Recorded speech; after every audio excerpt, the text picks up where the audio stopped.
వెంకటేశ్వర స్వామిని శనివారం ఎందుకు ఎక్కువగా పూజిస్తాము? ఆ స్వామివారికి శనివారం ఎందుకు ఫేవరెట్ మీకు తెలుసా? ఎందుకంటే స్వామికి సంబంధించి ఆ రోజు చాలా విశేషాలు జరిగాయి.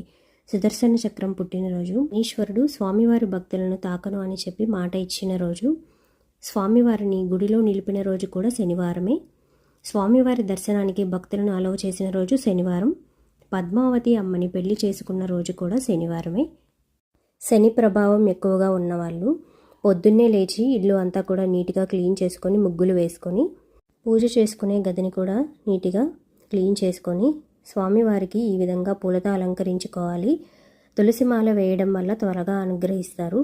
శని ప్రభావం ఎక్కువగా ఉన్నవాళ్ళు 7 శనివారాలు ఇలా పిండి దీపారాధన చేసుకుని స్వామివారిని పూజించినట్లయితే త్వరగా అనుగ్రహిస్తారు. ఓం నమో వెంకటేశాయ అని కమెంట్ చేయండి. ఈ వీడియో మీ ఫ్రెండ్స్ అండ్ ఫ్యామిలీకి షేర్ చేయండి. మన ఛానల్ని సబ్స్క్రైబ్ చేసుకోండి. Thank you for watching.